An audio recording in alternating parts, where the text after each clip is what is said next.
দেখো, আজকের ক্লাসের বিষয়বস্তু হচ্ছে সমাস। তো সমাসের অর্থ কি? সমাসের অর্থ হচ্ছে মিলন, মিলন বা সংক্ষেপণ বা একাধিক পদের একপদীকরণ, অর্থাৎ একাধিক পদকে মিলিত করে একটি পদের নির্মাণ যে নিয়মে করা হয় তাকেই সমাস বলা হয়। এক্সাম্পল দেখো, খুব ফেমাস এক্সাম্পল, ছোটবেলা থেকেই পড়ে আসছো, সিংহ চিহ্নিত আসন। তো দেখো, এখানে কটা পদ আছে? একাধিক পদ আছে। সিংহ একটা পদ, চিহ্নিত একটা পদ, আর আসন একটা পদ। তো দেখো, তিনটে পদ মিলিত করে একটা পদের নির্মাণ হচ্ছে, আর সেই পদটা কি? সিংহাসন। সিংহাসন হলো একটা পদের নির্মাণ। ওটাই বলা হয়েছে একাধিক পদের একপদীকরণ। একাধিক পদ মিলিত করে একটি পদের নির্মাণ যে নিয়মে হয় তাকেই সমাস বলা হয়। তো দেখো, এখানে সিংহ, চিহ্নিত আর আসন, এই তিনটে পদ মিলিত হয়ে একটা পদের নির্মাণ করছে সিংহাসন। তো এটাই হয়ে যাবে সমাস। ঠিক আছে? সমাসের অর্থ হচ্ছে মিলন বা সংক্ষেপণ। মাথায় ঢুকেছে ডেফিনেশনটা? আগে বাড়ি। এবার দেখো, পদগুলিকে মিলিয়ে যে একটি পদ পাওয়া যায় তাকে সমস্ত পদ, সমাসবদ্ধ পদ বা সমাস নিষ্পন্ন পদ বলা হয়। তো পদগুলিকে মিলিয়ে কোন পদটা পেলাম? এখানে কি দেখলাম? এখানে তিনটে পদ মিলিয়ে এই একটা পদকে পেলাম, সিংহাসন। তো এই সিংহাসনটা কি হবে? সিংহাসনটা সমস্ত পদ, সমাসবদ্ধ পদ বা সমাস নিষ্পন্ন পদ হবে। সিংহাসন। তো সিংহাসনটা হয়ে যাবে সমাসবদ্ধ পদ বা সমস্ত পদ বা সমাস নিষ্পন্ন পদ। দেখো, এগুলো বেসিক, কেমন? এই বেসিকগুলো জানা জরুরি, না হলে কনসেপ্টটা ক্লিয়ার হবে না, আর পরে যখন সমাস নির্ণয় করবে তখন প্রবলেম হবে। ওকে? তো এই কনসেপ্টগুলো বোঝো। তো পদগুলিকে মিলিয়ে যে একটি পদ পাওয়া যায় তাকে সমস্ত পদ বা সমাসবদ্ধ পদ বা সমাস নিষ্পন্ন পদ বলা হয়। ঠিক আছে? এবং ভিন্ন ভিন্ন পদগুলিকে ব্যাস বাক্য বা বিগ্রহ বাক্য বা সমাস বাক্য বলা হয়। তো ভিন্ন ভিন্ন পদ কি ছিল? সিংহ, চিহ্নিত, আসন, তাই তো? তিনটে ভিন্ন ভিন্ন পদ ছিল। তো এই ভিন্ন ভিন্ন পদগুলিকে ব্যাস বাক্য বা বিগ্রহ বাক্য বা সমাস বাক্য বলা হয়। ক্লিয়ার হচ্ছে? আর কি বলছে? এবং সমস্ত পদ বা সমাসবদ্ধ পদের মধ্যে যে পদগুলি থাকে তাকে সমস্যমান পদ বলা হয়। তো সমস্ত পদ বা সমাসবদ্ধ পদ কি? পদগুলিকে মিলিয়ে যে পদ পাওয়া যায়, যেমন সিংহাসন। তো এই সিংহাসনের মধ্যে যে পদগুলি থাকে তাকে সমস্যমান পদ বলবো। তো সিংহাসন, সিংহ যুক্ত আসন, তাই তো? সিংহাসন। সন্ধির ক্লাস করেছো? ক্লাসগুলো কি করতে করিয়েছি? হ্যাঁ, কি করে ভাঙছি, কি করে জুড়ছি, বুঝবে কি করে? তো সিংহযুক্ত আসন, সিংহাসন। তো এখানে সিংহ আর আসন, এই যে দুটো পদ দেখতে পাচ্ছ, এটা কি হবে? সমস্যমান পদ। মানে সিংহটাও একটা কি সমস্যমান পদ, আবার আসনটাও একটা সমস্যমান পদ। মাথায় ঢুকেছে?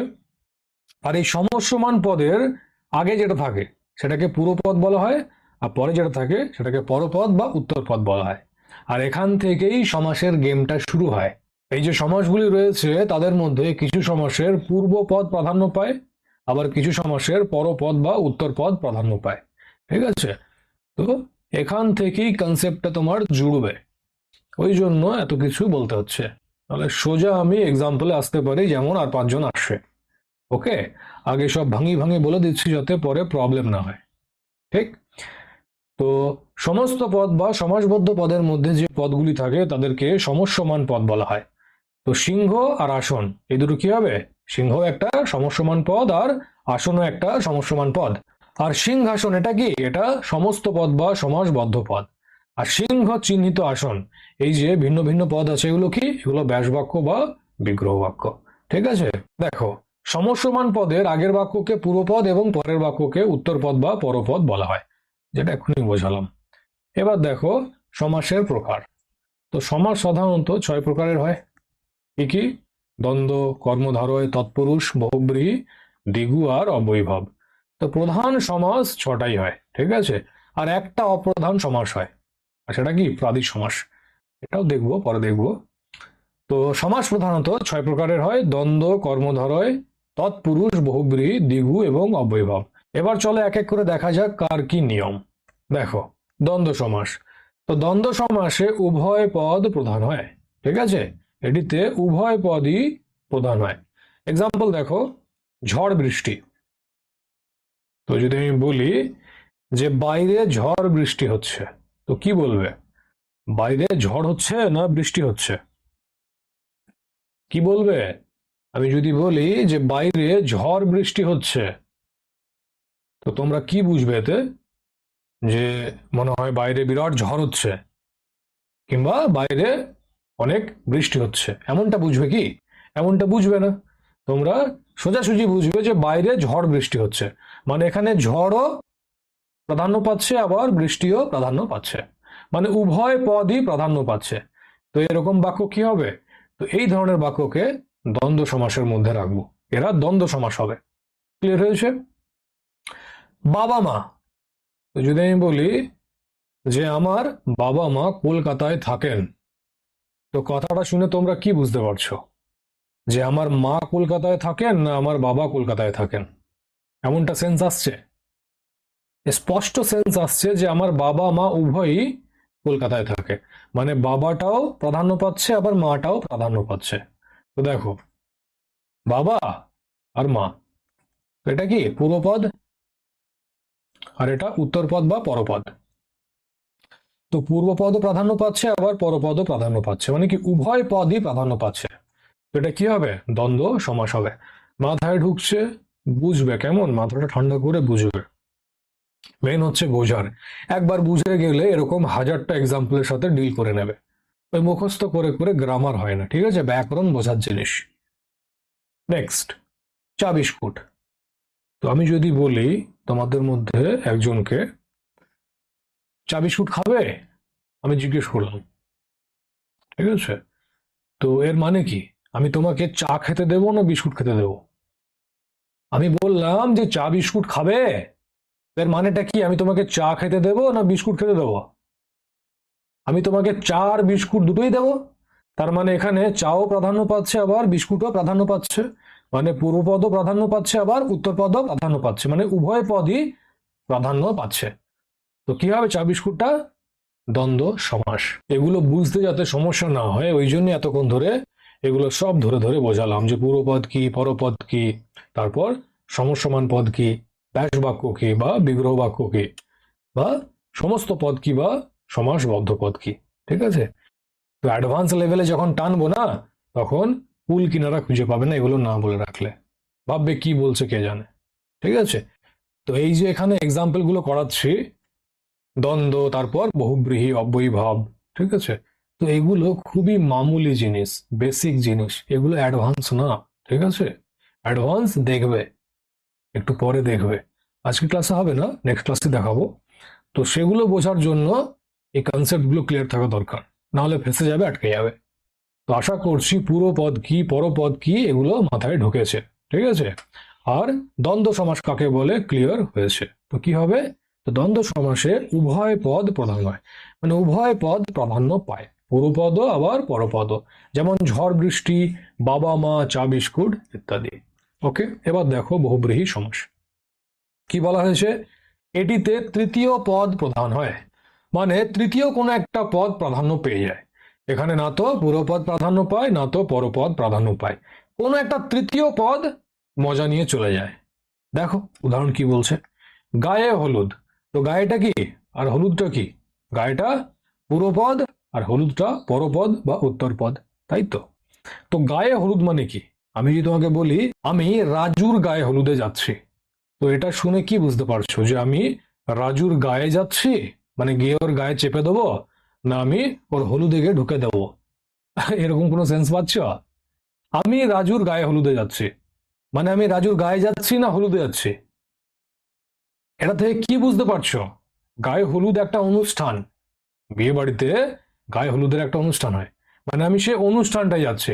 দেখো, গায়ে প্রাধান্য পেল পূর্বপদ, পেল না। হলুদ প্রাধান্য পেল পরপদ, পেল না। কে পেল? একটা অনুষ্ঠান। তো বহুব্রীহি সমাসে না তো পূর্বপদ প্রাধান্য পায় না তো পরপদ প্রাধান্য পায়। কে প্রাধান্য পায়? তৃতীয় কোনো একটা পদ, অনুষ্ঠান, একটা অনুষ্ঠান প্রাধান্য পেয়ে গেল। তো এই ধরনের বাক্যকে আমরা বহুব্রীহি সমাসের ক্যাটাগরিতে রাখবো। ঠিক আছে? যেখানে তৃতীয় কোনো একটা পদ প্রধান হয়ে যাবে, প্রাধান্য পেয়ে যাবে। গায়ে হলুদ, দেখো এখানে গায়ে হলুদের একটা অনুষ্ঠানকে বোঝাচ্ছে, না তো গায়েকে বোঝাচ্ছে না তো হলুদকে বোঝাচ্ছে। একই রকম ভাবে হাতে খড়ি, ছোট বাচ্চা ছেলেরা যখন প্রথম পড়াশোনা শুরু করে তখন হাতে খড়ির একটা অনুষ্ঠান হয়। তো দেখো এখানে হাতে একটা পদ আর খড়ি একটা পদ, হাতেটা পূর্বপদ আর খড়িটা হচ্ছে পরপদ বা উত্তরপদ। তো হাতে খড়ি মানে কি, আমি তার হাতে খড়িতে যাচ্ছি। তো আমি তার হাতে যাচ্ছি না খড়িতে যাচ্ছি, কোনো সেন্স আসছে? সেন্স আসছে না। হাতে খড়ি একটা অনুষ্ঠান, আমি সেই অনুষ্ঠানে যাচ্ছি। ঠিক আছে, তৃতীয় কোনো একটা পদ প্রাধান্য পেয়ে গেল, তৃতীয় কোনো একটা পদ প্রধান হয়ে গেল। তো এই ধরনের বাক্যকে আমরা বহুব্রীহি সমাস বলবো, যেখানে তৃতীয় কোনো একটা পদ প্রধান হবে। মাথায় ঢুকছে? দেখো ঢুকে গেলেই ভালো, ঠিক আছে। আর যদি অসুবিধা হয় দুবার তিনবার দেখবে, ঢুকে যাবে। আমার মনে হয় না কারো অসুবিধা হবে, জলের মতো পরিষ্কার পরিচ্ছন্ন করে তো বোঝাচ্ছে, কোথাও কিন্তু পরন্তু রাখছি না যে ডাউট হবে। ঠিক আছে, আর তাও যদি ডাউট থাকে কমেন্ট বক্স খোলা আছে, কমেন্ট করবে, আমি ডাউট ক্লিয়ার করে দেবো। ঠিক আছে, এবার দেখো অব্যয়ভাব। তো এটাতে পূর্ব পদটা প্রধান হয়। ঠিক আছে, এক্সাম্পল দেখো উপজেলা। তো এখানে উপ আর জেল দুটো পদ আছে। উপটা কি পূর্বপদ আর জেলাটা পরপদ। একই রকম ভাবে উপকূল, তো উপ আর কুল, উপটা কি পূর্বপদ আর কুলটা পরপদ বা উত্তরপদ। তো দেখো উপ কি, উপ একটা কি উপসর্গ, এবং উপ, দেখো উপ অনেক অর্থে ব্যবহার করা হয়। উপ মানে ক্ষুদ্র হয় আবার নিকট হয়। ঠিক আছে, উপ একটা উপসর্গ, আবার উপর মানে ক্ষুদ্র,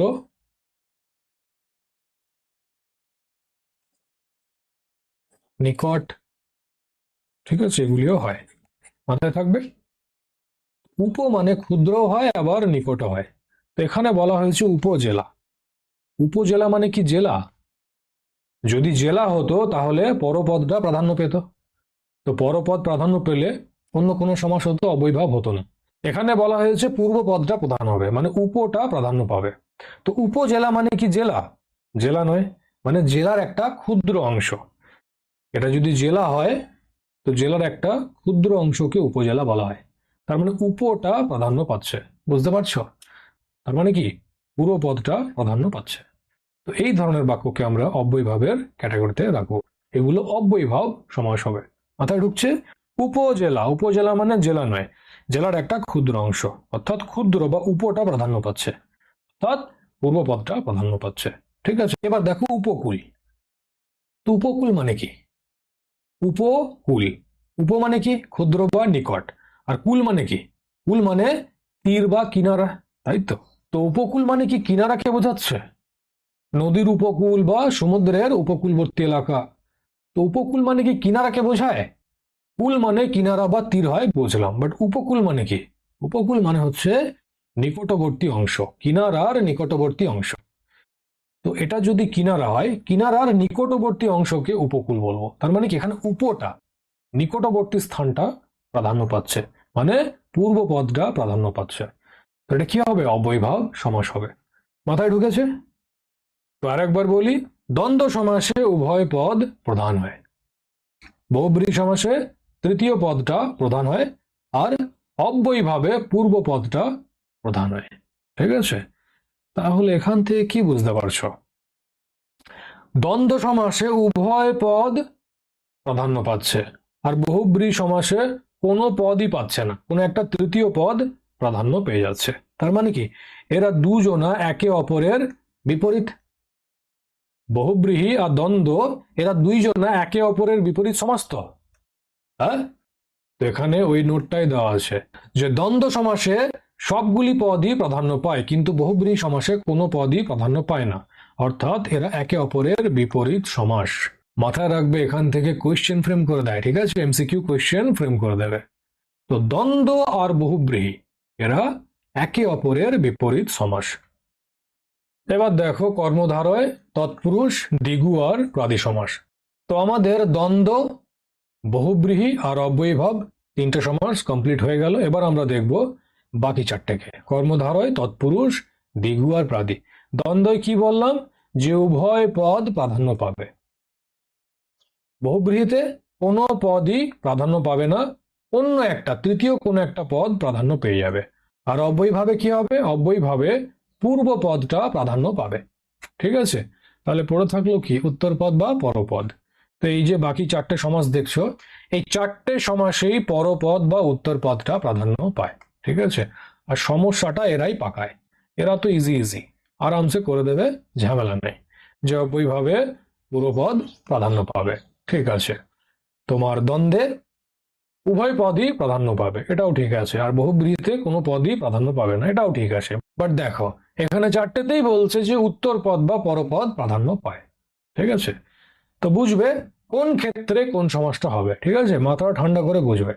এখানে এক্সাম্পল দেওয়া রয়েছে, দেখো সিংহাসন, চা বাগান, চৌরাস্তা আর প্রভাত। তো বলো সিংহাসন, সিংহাসনকে ভাঙলে কি হবে? সিংহযুক্ত আসন।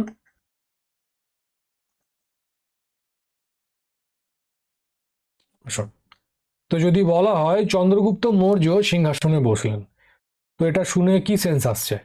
যে চন্দ্রগুপ্ত মৌর্য সিংহে বসলেন না আসনে বসলেন? আসনে বসবেন, তাই তো। সিংহে বসতে যাবেন না, খেয়ে নেবে বসলে, আবার কি এক কামড়ে যেটা দিয়ে বসবে সেটা কি খেয়ে নেবে। তো এখানে আসনটা প্রাধান্য পাচ্ছে, আর আসনটা কি? পরপদ। ঠিক আছে, তো পরপদ বা উত্তর পদটা প্রাধান্য পাচ্ছে, পুরো পদটা প্রাধান্য পাচ্ছে না। সিংহাসন, সিংহযুক্ত আসন। সম্রাট চন্দ্রগুপ্ত মৌর্য সিংহাসনে বসলেন, তো তিনি আসনে বসছেন নাকি সিংহতে। ঠিক আছে, তার মানে পরপদ আসনটা প্রাধান্য পাচ্ছে। ওকে, একই রকম ভাবে চা বাগান। তো এখানে চা আর বাগান, চাটা কি পূর্বপদ আর বাগানটা কি পরপদ বা উত্তরপদ। তো আমি যদি বলি যে চলো চা বাগানে ঘুরে আসি, তো এর মানে কি দাঁড়াবে? চায়ে ঘুরে আসি না বাগান থেকে ঘুরে আসি? কমন সেন্স হয় যে বাগান থেকে ঘুরে আসি। আমরা বাগানে ঘুরতে যাবো, সেই বাগানটা কিসের? চায়ের, চা বাগান। তো এখানে বাগানটা প্রাধান্য পাচ্ছে, মানে পরপদটা প্রাধান্য পাচ্ছে। দেখো কোন পদটা প্রাধান্য পাচ্ছে এটা বোঝাটাই মেন। ঠিক আছে, এটা যদি বুঝে যাও, এটাকে যদি ক্র্যাক করে ফেলো, তাহলে সমাস আর কিছু না, একদম জল। ঠিক, তো চলো চা বাগান থেকে ঘুরে আসি, তার মানে আমরা চায়ে ঘুরতে যাব না, বাগানে ঘুরতে যাব। বাগানটা প্রাধান্য পাচ্ছে মানে পরপদটা প্রাধান্য পাচ্ছে। একই রকম ভাবে চৌরাস্তা, তো চৌ আর রাস্তা, তাই তো। চৌ মানে কি? চার। আর রাস্তা মানে কি? সড়ক। তো বলো চৌরাস্তা কি করে হয়? চৌরাস্তা কি করে হয়? চারটে ছাগল এসে যদি মেলে চৌরাস্তা হয়? হয় না। একই রকম ভাবে চারটে নদী যদি এসে মেলে চৌরাস্তা হবে? হবে না।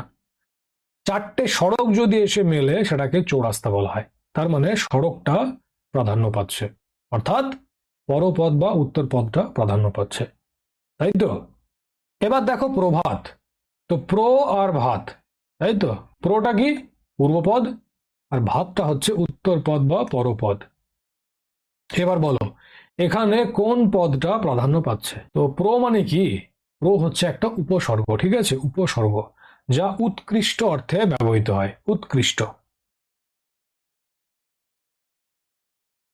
ঠিক আছে, উৎকৃষ্ট অর্থে ব্যবহৃত হয়। আর ভাত মানে কি? ভাত মানে হচ্ছে ওই ডাল ভাত না, কেমন ভাত মানে হচ্ছে আলোকিত। আলোকিত। তো প্রভাতের মানেটা কি দাঁড়াচ্ছে? প্রভাত মানে অন্ধকার দূর করে প্রকৃতিকে আলোকিত করাকে প্রভাত বলা হয়। তার মানে কি? আলোকিত, অন্ধকার দূর করে প্রকৃতির আলোকিত হওয়াকে প্রভাত বলা হয়। তো আলোকিতটা দেখো প্রাধান্য পাচ্ছে, মানে কি উত্তর পদটা প্রাধান্য পাচ্ছে। তো বুঝতে পেরেছ? এই চারটে এক্সাম্পলই দেখো পরপদ বা উত্তর পদটা প্রাধান্য পাচ্ছে। এবার প্রবলেম হচ্ছে কোনটা কোন সমাস, এটাকে ডিসাইড কর। তো বুঝবে দ্বিগু সমাস হওয়ার জন্য পূর্ব পদে সংখ্যা লাগে। দ্বিগু সমাস হওয়ার জন্য পূর্ব পদে সংখ্যা লাগে। তো বলো এই চারটে এক্সাম্পলের মধ্যে সংখ্যা কোথায় আছে? চৌরাস্তা, যেখানে চারটে রাস্তা এসে মিলিত হয়। চার, এটা কি সংখ্যা বটে? আর চারটা দেখো পূর্ব পদে আছে। তো কি বললাম? দ্বিগু সমাস হওয়ার জন্য পূর্ব পদে সংখ্যা লাগে, তাহলে চৌরাস্তা কি হবে? দ্বিগু সমাস হবে। মাথায় ঢুকছে? একই রকম ভাবে প্রাদি সমাস হওয়ার জন্য পূর্ব পদে উপসর্গ লাগে। তো উপসর্গ দেখতেই পাচ্ছ প্র, এটা পুরোপদ, তো পুরোপদে উপসর্গ লাগে, তো প্রভাত হয়ে যাবে প্রাদি সমাস। মাথায় ঢুকেছে? তো মুখস্থ করে নেবে এটা, যে দ্বিগু সমাস হওয়ার জন্য অবশ্যই পরপদটা প্রাধান্য পাবে বা উত্তরপদ প্রাধান্য পাবে, কিন্তু পূর্বপদে সংখ্যা লাগবে, তবেই সেটা দ্বিগু সমাস হবে। ক্লিয়ার? আর প্রাদি হওয়ার জন্য কি লাগবে? প্রাদির জন্য পরপদটা প্রাধান্য পাবে, কিন্তু পূর্বপদে উপসর্গ লাগবে। ক্লিয়ার? এবার দেখো, পড়ে থাকলো তৎপুরুষ আর কর্মধারায়। তো তৎপুরুষ হওয়ার জন্য পূর্ব পদে বিভক্তি লাগে,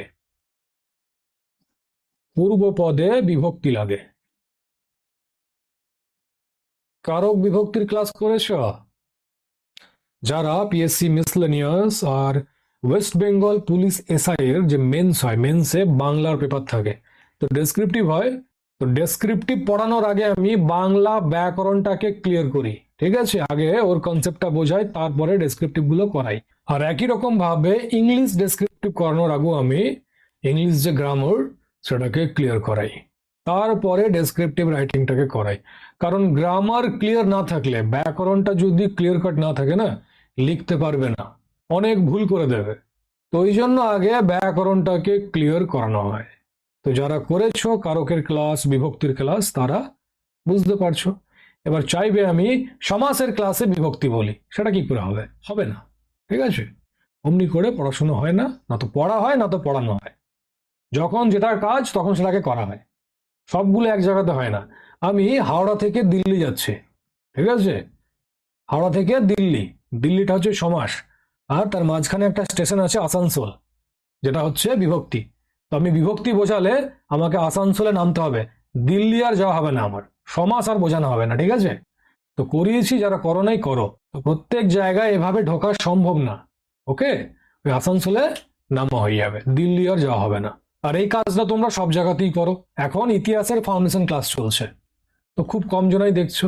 পরে যখন বলবো রাহট কি, ঘন্টি যন্ত্র কি, পার্সিয়ান হুইল কি, তখন হাঁ করে দেবে, চাইবে আমি তখন বলি, সেটা হবে না। একই রকম ভাবে বিভক্তি এখন আলোচনা করা যাবে না, ঠিক আছে? কষ্ট হলে হবে, হোক। তো তৎপুরুষে কি হবে? পুরো পদে বিভক্তি থাকবে, পড়ে থাকলো কে? কর্মধারে। তার মানে যেখানে পুরো পদে তোমার সংখ্যা থাকবে না, পুরো পদে বিভক্তি থাকবে না, বা পুরো পদে উপসর্গ থাকবে না, তো সেটাই কি হবে? কর্মধারাই হবে। বা এমনি করেও বলতে পারো যে যেখানে পুরো পদে বিভক্তি থাকবে না সেটা কর্মধারাই হবে, আর বিভক্তি থাকলে সেটা তৎপুরুষ হবে, ঠিক আছে? আর যদি সংখ্যা থাকে সেটা দ্বিগু হবে, আর যদি উপসর্গ থাকে সেটা প্রাদি হবে। ওকে, এবার চলো একটু ভালো করে বুঝে নেওয়া যাক। এই যে এখানে নোট দেওয়াই রয়েছে যে দ্বিগু হওয়ার জন্য পুরো পদে সংখ্যা লাগে, যেমন চৌরাস্তা, তো চৌটা কি? 4 সংখ্যা লেগে রয়েছে। প্রাদি হওয়ার জন্য পুরো পদে উপসর্গ লাগে, প্রভাত, তো প্রটা কি? উপসর্গ। তৎপুরুষ হওয়ার জন্য পুরো পদে বিভক্তি লাগে। আর কর্মধারয়, তো উপরের 3টি কন্ডিশন যেখানে লাগু হবে না সেটা কর্মধারয় হবে। কমন সেন্স, 3টে না হলে পড়ে থাকলো কে? কর্মধারয়, কর্মধারয় হবে। কিংবা বিভক্তি যোগ হলে সেটা তৎপুরুষ হবে, এবং যোগ না হলে সেটা কর্মধারয় হবে, যেমন সিংহাসন। বোঝো? দেখো, সিংহাসন, তো এটাকে যদি আমি বিভক্তি দিয়ে কোয়েশ্চেন করি কি হবে? যদি দ্বিতীয় বিভক্তি দিয়ে কোয়েশ্চেন করি, দ্বিতীয় বিভক্তি কে রে, তো সিংহ কে আসন, সিংহ কে আসন, কোনো সেন্স আসছে? আসছে না। কোনো মাথা মুন্ডুই তো বোঝাচ্ছে না যে সিংহ কে আসন, এটা আবার কি? তো আসছে না। তারপর যদি তৃতীয় বিভক্তি দিয়ে কোয়েশ্চেন করি, তৃতীয় বিভক্তি দ্বারা দিয়ে কর্তৃক, তো সিংহ দ্বারা আসন, এটা তো সেন্স আসছে না। সিংহ হতে আসন, আসছে? আসছে না। সিংহ তে আসন, কোনো সেন্সই আসছে না। সিংহের আসন, তো র বিভক্তি, সিংহের আসন। দেখো, শুনে ভাল লাগছে যে সিংহের আসন, কিন্তু একটা কথা বলো, সিংহ কি আসনে বসে? তাহলে সিংহের আসন হবে? হবে না। তো বিভক্তি লাগলেও সেন্স তো আসছে না, তো সিংহের আসনও হবে না। তার মানে সিংহাসনে কোনো রকম কোনো বিভক্তি অ্যাড হচ্ছে না, যোগ হচ্ছে না। তাহলে কি বললাম? যে বিভক্তি যোগ না হলে সেটা কি হবে? কর্মধারয় সমাস। মাথায় ঢুকেছে? যদি বিভক্তি যোগ না হয় তখন সেটা কর্মধারয় সমাস হবে, আর যদি বিভক্তি যোগ হয় তখন সেটা কি হবে? তখন সেটা তৎপুরুষ সমাস হবে। দেখো, চা বাগান, তো যদি বিভক্তি দিয়ে কোয়েশ্চেন করা হয় কিসের বাগান? চায়ের বাগান, তো চায়ের, এর বিভক্তি আসছে, র বিভক্তি, তো বিভক্তি অ্যাড হচ্ছে, তো বিভক্তি অ্যাড হলে কি হবে? তৎপুরুষ সমাস। ক্লিয়ার হলো? তো তৎপুরুষ, কর্মধারয়, প্রাদি আর দিগু, এই চারটের ক্ষেত্রে কি হয়? পরপদ বা উত্তর পদ প্রাধান্য পায়। আর কি বললাম? দিগু হওয়ার জন্য পূর্বপদে সংখ্যা লাগে। এগুলো যেন মুখস্থ হয়ে যায়, কেমন জিভের ডগায় যেন লেগে থাকে, জিজ্ঞেস করলেই যেন বেরিয়ে পড়ে, এমন ভাবে মুখস্থ করবে। কোন রকম কোনো এখানে কম্প্রোমাইজ চলবে না, ঠিক? তো দিগু হওয়ার জন্য পূর্বপদে সংখ্যা লাগে, প্রাদি হওয়ার জন্য পূর্বপদে উপসর্গ লাগে, তৎপুরুষ হওয়ার জন্য পূর্বপদে বিভক্তি লাগে, আর যদি বিভক্তি অ্যাড না হয়, বিভক্তি না লাগে, তখন সেটা কর্মধারয় হবে। আর এই চারটের ক্ষেত্রেই পরপদ প্রধান হবে। ক্লিয়ার হলো? আর এখানে কি বললাম? দ্বন্দ্বের জন্য উভয় পদ প্রধান হতে হবে, বহুব্রীহির জন্য কোনো পদই প্রধান হবে না, তৃতীয় কোনো একটা পদ প্রধান হয়ে যাবে। আর অব্যয়ী ভাবের জন্য কি হবে? পূর্ব পদটা প্রধান হবে। তো এই ছিল তোমাদের সমাস, ঠিক আছে? তো আশা করছি বুঝে গেছো। ওকে, আর যদি অসুবিধা হয় বুঝতে, তাহলে রেকর্ডিং তো পড়েই থাকবে, আরো একবার দেখে নেবে, ক্লিয়ার হয়ে যাবে। ঠিক আছে, তো আজকের ক্লাস এতটাই থাক। এর পিডিএফ তোমরা টেলিগ্রামে পেয়ে যাবে। ওকে, তাহলে চলো আবার নেক্সট ক্লাসে দেখা হচ্ছে। Thank you.